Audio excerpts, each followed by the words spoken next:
मैं उन सौभाग्यशाली व्यक्तियों में हूँ जिस पहली बार सांसद बना और प्रधानमंत्री मनमोहन सिंह जी ने मुझे मंत्रिमंडल में स्थान दिया। मेरा अनुभव ये कहता है कि इस देश सौभाग्यशाली है कि देश में ऐसे विद्वान अर्थशास्त्री को देश का नेतृत्व करने का मौका मिला। यूपीए फर्स्ट और यूपीए सेकंड को हम देखें और आज की राजनीतिक परिस्थितियों को समझें हम। यूपीए फर्स्ट में अलग अलग विचारधारा के लोगों को साथ लेकर देश की नीति निर्माण करने का काम किया, वो मनमोहन सिंह जी ने किया। किस तरह से सौम्य सरल व्यक्ति अलग अलग विचारधारा के लोगों को साथ लेकर देश की नीति का निर्माण करे, इसका एग्जाम्पल मनमोहन सिंह जी है। और याद रखना, हमें स्मरण करना पड़ेगा कि अमेरिका की जो न्यूक्लियर डील हुई उस समय उन्होंने फर्मनेस के साथ एक फैसला किया था। यही नहीं, नरेगा जैसी योजना लाए जिस योजना की आज कल्पना नहीं कर सकते। गाँव में जब गरीब आदमी अकाल पड़ जाता था, सोर्स ऑफ इनकम नहीं होता था, तो गांव में अपने परिवार का पालन पोषण करने के लिए नौजवान बच्चे को गांव छोड़कर बाहर जाना पड़ता। बड़े शहर में जाकर कोई होटल में काम कर रहा है, कोई दूसरी जगह काम कर रहा है, परिवार कोई पंजाब में जाके खेत में काम कर रहा है, महाराष्ट्र में काम कर रहा था। उनको वेजेस क्या मिलते थे? 30 रुपये 40 रुपये। उनकी मजबूरी थी, उसका फ़ायदा उठाते थे। इस देश में एक पैरावार कानून बनाया जिस कानून के अंतर्गत उस समय 80 रुपये की मजदूरी से हमने प्रारंभ किया। उसके बाद मनमोहन सिंह जी के नेतृत्व में क्रांतिकारी कानून में परिवर्तन किया गया। हर 1 अप्रैल को मिनिमम वेजेस रिवाइज होंगे नरेगा के अंतर्गत। और इसके कारण आज इस देश में ऐसा कोई प्रांत नहीं है जिस प्रांत में 200 रुपये से कम मजदूरी नरेगा में मिलता। बहुत कम लोगों को स्मरण होगा कि आधार योजना जब लागू हुई तब खुद मोदी जी ने भी उसको लागू नहीं किया था। 6 महीने बाद प्रधानमंत्री बनने के बाद नंदन नीलकंठी को इंटरव्यू दिया और नंदन नीलकंठी ने उनको समझाया। उसके बाद मोदी जी ने फैसला किया।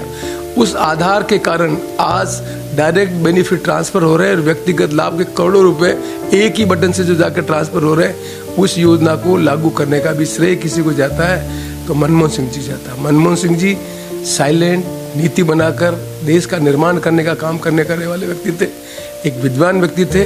उन्होंने कभी अपने आप को श्रेय नहीं लिया, इसलिए उन्होंने कहा कि हिस्ट्री मुझे बाद में जज करेगी। और आज दुनिया में जो परिवर्तन हो रहा है उस परिवर्तन में सभी अलग अलग विचारधारा के लोगों को साथ लेकर नीति बनाकर देश का निर्माण करने का यदि किसी में नेतृत्व करने का आदर्श पुरुष है उसका नाम मनमोहन सिंह। मुझे खुद को भी आश्चर्य हुआ। मैं राजस्थान हाउस में था, मुझे पास फ़ोन आया, पहले मनमोहन सिंह जी का आया, फिर सोनिया जी का आया। और जब मैं शपथ लेने के लिए सेंट्रल हॉल में गया तो सारे पत्रकार और जो लोग थे उनको आश्चर्य हुआ कि ये कौन व्यक्ति है जो 20 लोगों में से कैबिनेट मिनिस्टर बना।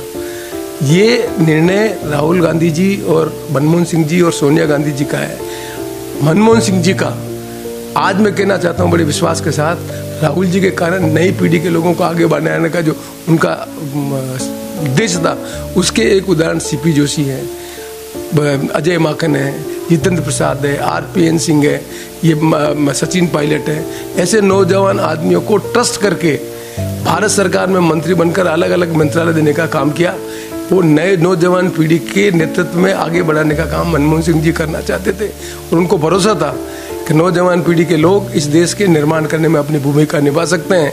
तो इसीलिए मैंने कहा कि राहुल गांधी जी और सोनिया गांधी जी के कारण उनके नेतृत्व में नए लोगों को अलग अलग जिम्मेदारी देकर आगे बढ़ाने का काम भी मनमोहन सिंह जी ने किया। तो आज मैं आपको याद दिलाना चाहता हूँ कि मनमोहन सिंह जी की कैबिनेट में इस देश के अलग अलग 12 प्रांतों के चीफ मिनिस्टर, उसमें काउंसिल ऑफ मिनिस्टर थे, शरद पवार जी जैसे आदमी, एंथोनी जी जैसे आदमी, उसमें क्या नाम सिंधे जैसे व्यक्ति, अब्दुल्ला जी जैसे व्यक्ति, गुलाब नबी जैसे आदमी, देशमुख जैसे व्यक्ति, ऐसे अलग अलग प्रांतों के अनुभवी आदमियों का मंत्रिमंडल था। मैं तो पहली बार का सांसद बना और मुझे अवसर मिला तो मैं तो वहाँ लर्नर था, सीख रहा था। पर मैंने पहली बार देखा कि गवर्नेंस के अंतर्गत उन्होंने सभी सीनियर कलीग्स का नॉलेज का उपयोग लेने के लिए कॉन्सेप्ट ऑफ GOM दिया।